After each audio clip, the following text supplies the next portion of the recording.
Hello, welcome to Political Science 145, World Politics. My name is Dr. Pickering. I'm your instructor for this course. I'll be guiding you along this journey throughout the rest of the semester.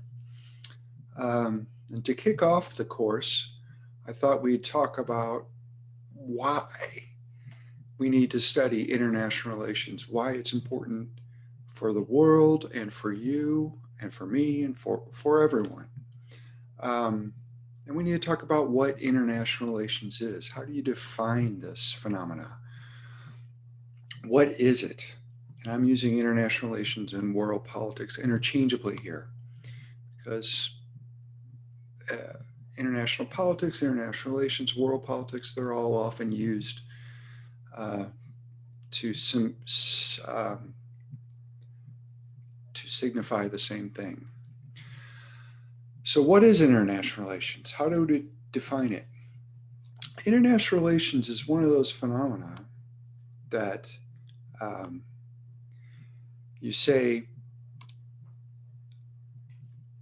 I can't really define it, but I know it when I see it. It encompasses so many things that it's hard to really put boundaries around it and to identify it clearly. It's very nebulous. It's very malleable. So it's kind of like silly putty in a sense because it's changes all the time. It's changed over the decades, it'll change as we move forward as well. So the traditional way to study or to define international politics is to think about, or the way we think about it, is relations between states or countries. So the image that calls to mind when you think about this definition is ornate rooms with diplomats in tailored suits sitting across polished tables as they negotiate trade or foreign policies or other intricacies, nuances of world politics. A very staid definition, a very traditional definition. But this definition doesn't quite cover it, doesn't quite capture everything we need to capture with world politics. And why not? Well, you probably already know that. It should be pretty apparent. What about major corporations?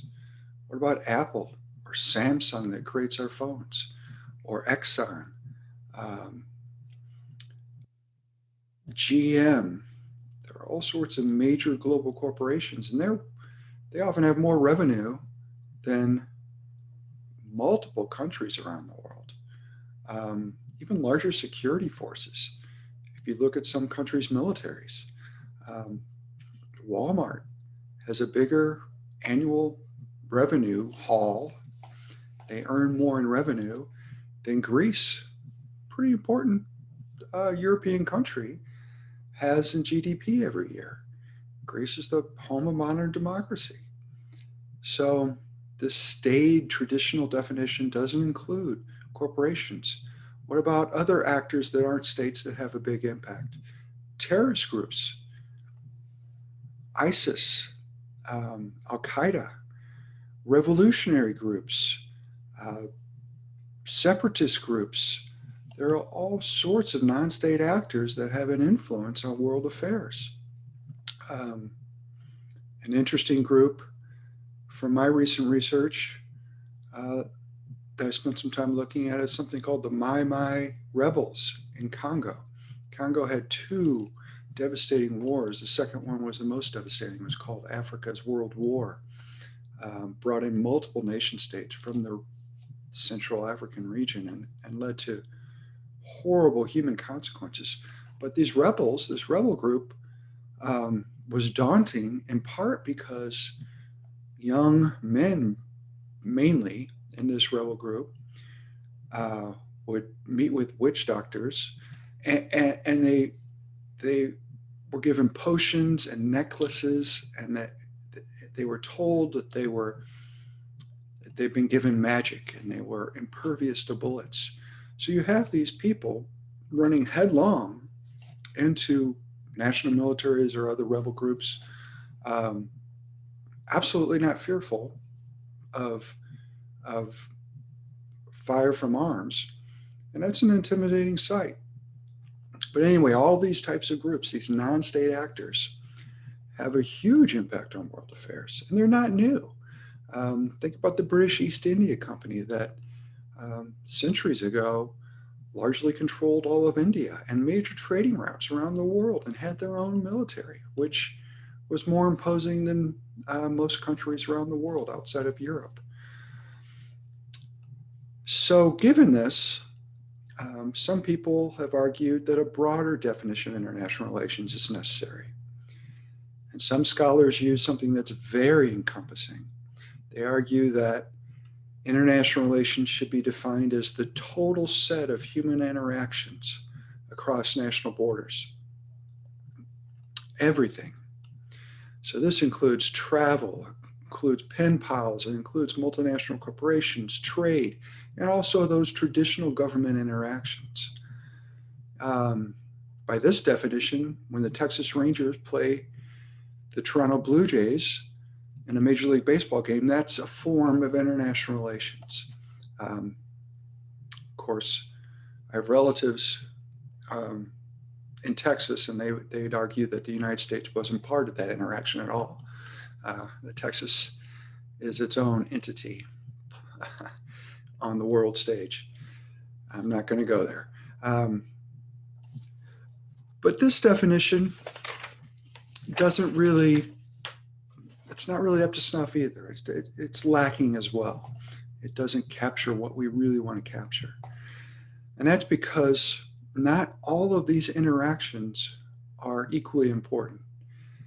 Pen pals from Manhattan, Kansas and Mongolia, writing letters back and forth, or I guess these days emailing or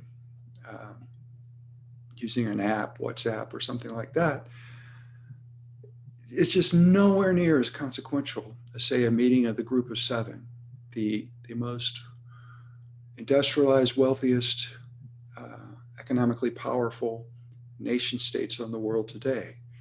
That meeting is far more consequential than pen pals or a baseball game or a hockey game or soccer game or whatever. So there is a hierarchy in world affairs. And so this really broad definition really, it just doesn't cover it. It doesn't capture some of the most significant phenomena that we really need, most people, that are most important to look at to understand international phenomena. And this is where your definition in your book by P.V. House and Goldstein, I think, is pretty good. They emphasize relations between states, and that's the core of the definition. But they also talk about other broader interactions, social interactions. And that's right, because relations between states are still the most prominent and weighty aspect of world affairs. And that's because states remain the primary repositories of economic and military might in the world. They remain the most powerful entities on the planet. So what about politics? The course is called World Politics. Some people call this subject, you see the slide that's up, international relations, some call it international politics. So where does politics come into play? Politics centers on power. The classic definition of politics is by a political scientist, a man named Harold Laswell. This is over a 60-year-old definition, is that politics is who gets what, when, and how. And so when you think about world politics or international politics, it's essentially how all these different actors, terror groups, insurgencies, transnational rebels, nation states, multinational corporations, how they interact and how they gain what they want, how they benefit from their interactions. But using the standard definition of politics misses something when we're looking at the world stage, where we're looking at international affairs. So this standard definition of politics could be applied almost anywhere. It could be applied to student government in a university where there are politics between different factions or interests. It could be applied to politics with any university, between departments or between faculty. Who gets this parking spot, which there aren't parking spots at K-State, but who gets this office or gets these windows within their office. Same with corporations or smaller businesses. Who gets the prime position within the corporation, the best office, the greatest number of assistants, or which assistants get to work with the most supportive and favorable higher ups. So all that politics is different than politics in world affairs because there's a central authority in those types of politics. In the university, it might be the provost or the president. The corporation, it's the CEO. There is no such authority in international affairs. There is no central authoritative institution which can force members, states, transnational actors, rebels, to regulate their actions.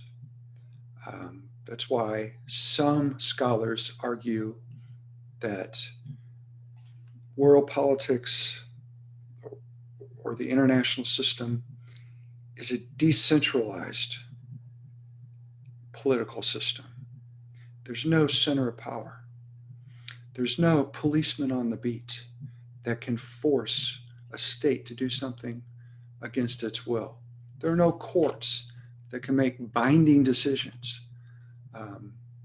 States, there is a world court, and states can take things to different international courts, but they have to agree to abide by the rulings. The courts can't enforce the rulings.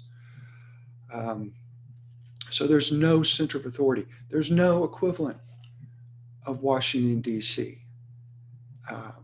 or in a federal system, Topeka, Kansas, that can apply rules within its boundaries in the international system.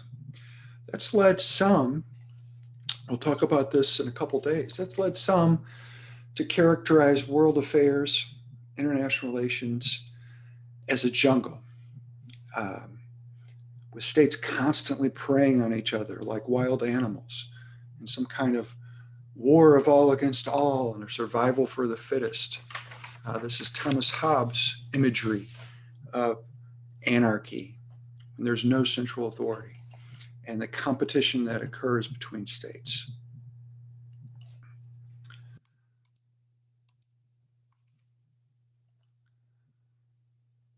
But at the same time, a lot of international relations is peaceful. The vast majority of the interactions are not conflictual. They're not characterized by combat or even necessarily tension. There are things called international norms that do seem to govern a lot of behavior. There's even something called international law, which we'll talk about later, which is followed the vast majority of the time, but it doesn't have to be followed. So when you think about all this, when you think about this decentralized political system and how politics is different in this context in comparison to most contexts, especially domestic political contexts or within a company or an organization, this decentralized political system has led to two tendencies which have been present really since the dawn of time in terms of the coming of political entities on the world stage, be they Italian city-states in the Renaissance period, kingdoms in Africa centuries ago, the Chinese Empire centuries ago. There have been two tendencies that continually recur and reappear.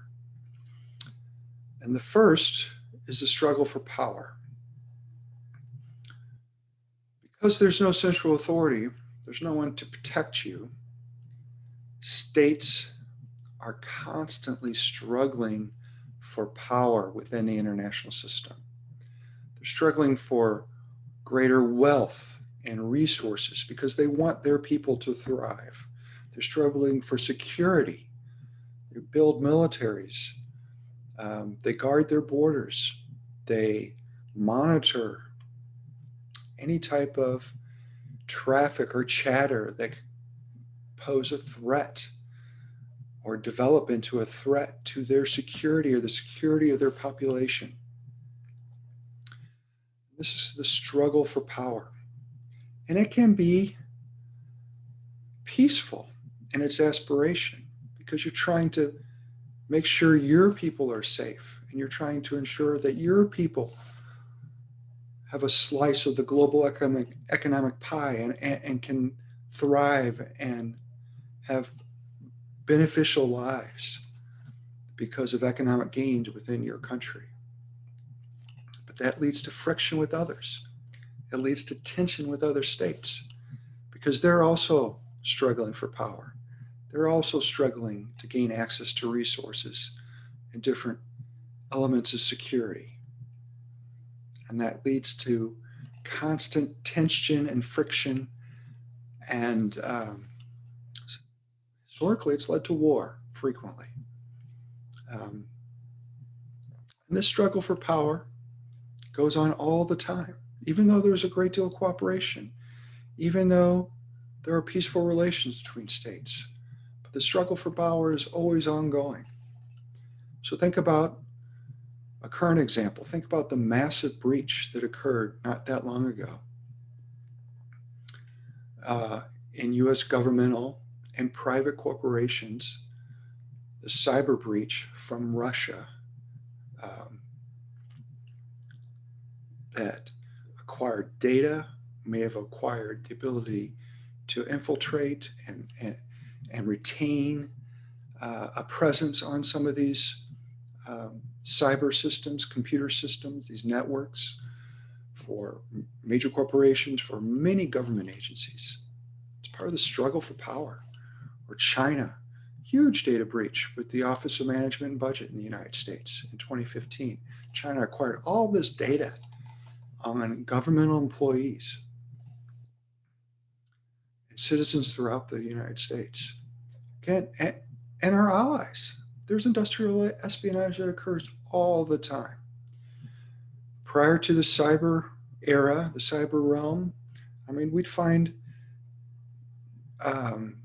agents from other foreign governments that are our allies trying to infiltrate U.S. corporations to steal secrets, digging around the trash. We had a scientist at K-State.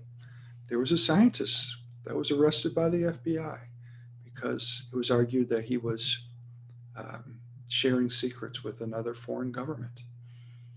So the struggle for power is constant. And it's worrying because even though there hasn't been a major global war for over 50 years, we still have the potential and the capability to destroy the planet and to destroy mankind. Of course, I'm talking about nuclear weapons, which is now an outdated technology, which is now a mundane technology. It's not cutting edge. Why do you think the United States cares about North Korea? That's one major reason. The other is instability, and we don't want to create a security threat from instability within that country. But the threat of nuclear weapons brings to mind one of Albert Einstein's most memorable quotes. Of course, you probably already know this, but he argued, he knew a lot, but he didn't know what weapons would be used if there was ever a third world war on this planet. But he knew what weapons would be used if there was a fourth world war, and that would be sticks and stones. So this struggle for power is ongoing because we're in an anarchic, decentralized political system. At the same time, there's a search for order. States and leaders and citizens don't want to see, at the most extreme, they don't want to see the earth perish, but they also want to build bonds and to live peaceful, fruitful lives, and they do gain from cooperation through trade. So along with this struggle for power, there's always a search for order. And that's a ray of hope in the current period, because the number of international organizations, the volume of trade, even with recent trade disputes and conflicts and wars, trade wars, the volume of trade, the proliferation in the number of non-governmental organizations, NGOs, that have humanitarian or other noble aims. The growth of all these type of organizations over the past 70 years have just been remarkable compared to the previous history on the planet. And so all these connections are an attempt to search for order, and they are a ray of hope. So if you think about it, think about this struggle for power and this search for order, and the tensions and the frictions that always exist on the world stage because of the type of international system that we live in, with no central authority, decentralized. Really think about it. This subject, this class, is about more than just the foreign policy between Japan and Taiwan, or Japan and Russia disputing some island chain in the north of Japan that has been controversial since the end of the Second World War. Whatever example you want to give. At its deepest and its most somber level, given the type of weapons we now have, and given the importance of international events for our lives, as deep as the most somber level, this course is an introduction to the art and the science of the survival of mankind. Because it's politics and it's interstate interactions that govern the use of some of these horrific weapons. And I'll leave it to you to, as we move through the semester, to kind of come to your own conclusions about whether it's more art or science. There's an element of both, I would argue. So in this,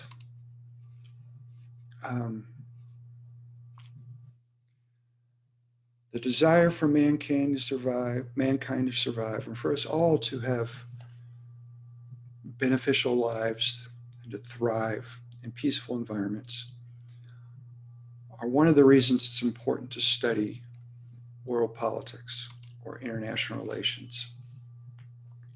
There are other reasons. One is that a consequence of the struggle for power, historically, a consequence that has recurred over and over, is war. And war can have a huge, obviously, impact on all of our lives. The famous Russian novelist Tolstoy in War and Peace argued, you may not be interested in war, but war is often interested in you. You may not want to become involved. You may want to focus on your business, on your family. All these are noble aims. But the interactions between states, or between states and rebels or terrorist organizations, all these things you can't govern as a resident, as a citizen, as a human being. So think about people living in Libya over the past decade. or Syria, or in Congo, as I mentioned before, during that what's called Africa's First World War, because multiple states poured their armies into this conflict, and there were as many as 20 different rebel groups, and the brutality and the loss of life was just horrific. Um, just absolutely horrific. You should really, if you look into it at some point, um, it leaves a mark. So war, we can't stop it as individuals necessarily. Even individual leaders sometimes can't stop it. And it can have a huge impact on our lives. Just as a little tangent, a little side note about Tolstoy and War and Peace. One of my favorite television scenes that brought in War and Peace. Of course, War and Peace is huge tome, just a massive volume. It's notorious for being hard to get through because both of the prose and just the massive size of this book. So one of my favorite little episodes of this had to do with a Cold War show, so I'm probably dating myself. But a Cold War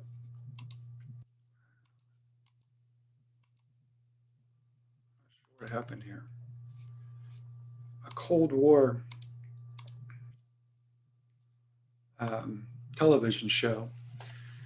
It's called Get Smart. It was about a spy agent, fictional spy agency, and they're competing against villains around the world. And the protagonist was Maxwell Smart, this agent. Anyway, he's fighting with a villain in a library, and they're dueling for some reason. I don't know why. They're dueling with swords, and the villain wins the duel. I mean, he casts Maxwell Smart's sword aside. Smart's defenseless. The villain goes to thrust to deal the death blow to Agent Maxwell Smart. He reaches a book and grabs a book off the shelf and puts it in front of him. And the sword bends and breaks. And Smart looks down at the book, and it's War and Peace. He says, nothing ever gets through War and Peace. And the episode goes on from then.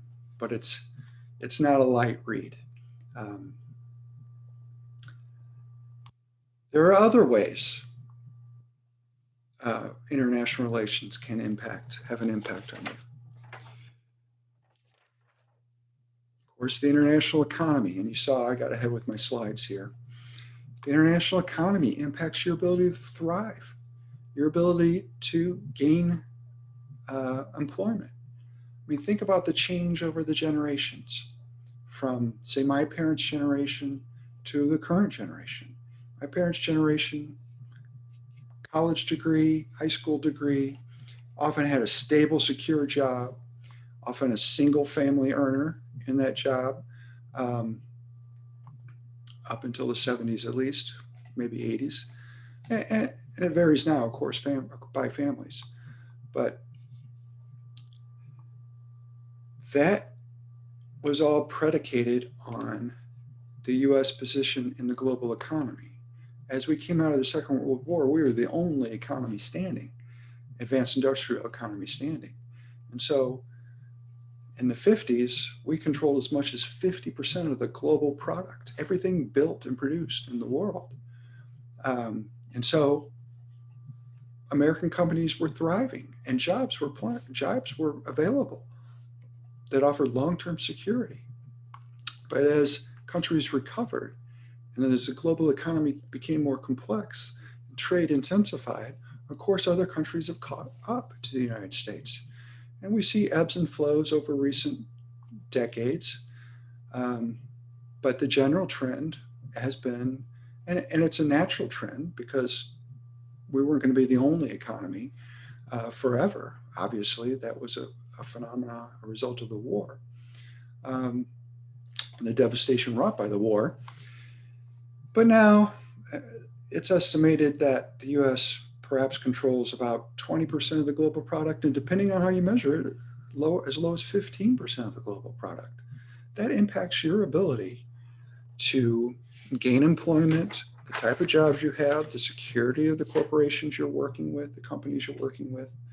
And I'm not saying that the US is losing out in global competition. That's not the case. The world's just become more complicated, and we were the only actor standing at that time after a horrific global world war. But I'm saying that US corporations, in the way they didn't decades ago, face global competition on a daily basis. And that impacts our ability to secure high-wage jobs in the future, because some sectors of the economy, US corporations aren't. Companies aren't prevalent or aren't dominating or succeeding to the same extent that they are in others. We can see this every day, this impact of the global economy on our society. You go down to fill your gas up in Aggieville, that Shell station. That's a Dutch-British company, Royal Dutch Shell. Interesting side note, a recent president of Royal Dutch Shell was a K-State grad, and his only degrees were a bachelor degree and a master's degree in political science from Kansas State. Look him up, John Hoffmeister. His only academic degrees. Became president of Shell Oil, and he argued that political science was the foundation to his success, because all the other people around him who had technical knowledge and skill, he learned how other people thought. He learned how to interact with a group and to lead a group. He learned how to put himself in other people's shoes and how to manage conflicting ideas. But that's a tangent. So the economy has an impact on your well-being. A good example from my past, I grew up in St. Louis, and a major employer in St. Louis was a defense contractor called McDonnell Douglas. McDonnell Douglas, of course, produced fighter planes, jets, and also commercial planes for major airlines. It was a predominant employer in St. Louis throughout my childhood. At the end of the Cold War, Pentagon budgets declined drastically in the 90s, sometimes as much as 50% year on year. And that had a major impact on defense contractors like McDonnell Douglas. So by the end of the 2000s, McDonnell Douglas, the end of the 1990s and the coming of the 2000s, McDonnell Douglas didn't exist. It was bought by Boeing before going under, before it would have gone under. And it was just a shell of what it had been in terms of its presence in St. Louis and its economic impact on that city. And so in 1990, at the end of the Cold War, McDonnell Douglas was the second largest employer in the entire St. Louis metro area. 10 years later, Cold War ends, defense spending declines. McDonald's employed more people in the St. Louis area than what was left of McDonnell Douglas, now Boeing. Dramatic impact on that part of the city. Dramatic impact on the whole city and really the whole state. Not driven by anything individuals did. The people with these jobs, not driven by the product. They produce a strong product. Driven by global events. Just remade that part of the city's economy. Drastically transformed it. Another example, of course, is of how international phenomena can have an impact on you is the international environment. I don't want to get into debates about global warming, but most scientists believe, and this is a US government organization graph, that the planet is warming, has been over the past century or more. And this is a graph from the past century with annual deviations from the century-long mean, the century-long average. And you can see how over time the deviations have all been positive towards hotter recorded climate, hotter recorded temperatures. So the hottest decade in the history of records thus far has been 2010 to 2020. The two hottest years on record have occurred within the past 5 years. So there's pretty strong evidence of global warming. How does that impact you? Well, there's strong evidence that a warming planet has led to a lot of environmental changes, including the increase in climate-related disasters, extreme weather events that impact all of us when they hit. So a recent Yale study said that climate-related disasters have jumped 83% when you compare the last 2 decades to 1980 to 2000, from 3,600 events to over 6,700 events. Major floods have more than doubled. Severe storms have risen by 40%. Major increases in droughts, wildfires, heat waves. We can see this just watching the news. The number of Atlantic hurricanes, a number of which reach landfall in the US and have devastating impact in Louisiana or Florida or Houston or the Texas Gulf Coast area. They've increased in number pretty sequentially over the past 20, 30 years. The wildfires in California are the worst they've ever been, devastating large portions of that state. Areas of land that are larger than New Zealand. And there are other examples of extreme weather events. Could impact just everyday life. Some are arguing that agriculture is going to change and shift northwards as the world becomes hotter, so that Russia may become more of a breadbasket of the world as that country thaws and more fertile land is available. That'll impact even Kansas. Kansas may produce different types of crops as warming occurs. Excuse me. So all this impacts us and impacts our lives. Of course, some of these environmental changes, hopefully they're a little ways out, but I'm talking decades. I'm not talking centuries. So, international relations. Hopefully you have some sense now of why it's important to study it.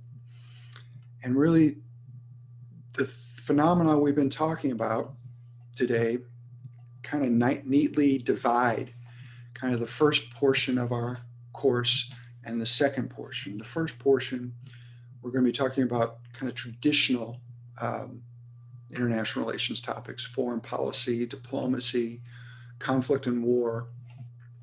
And in the latter portion, we'll talk about the global economy. At the very end, we'll talk about the global environment. But we're going to cover all this ground, and we're going to build knowledge from the ground up. Well, I hope today's brief little intro to why we should study IR gives you a sense of why this topic can be important, because it can impact our individual lives. And it's incredibly important for stability and peace across the entire globe. So welcome to Political Science 145. Hope you have a wonderful first day and rest of your semester. And I hope you enjoy the course as we move through it.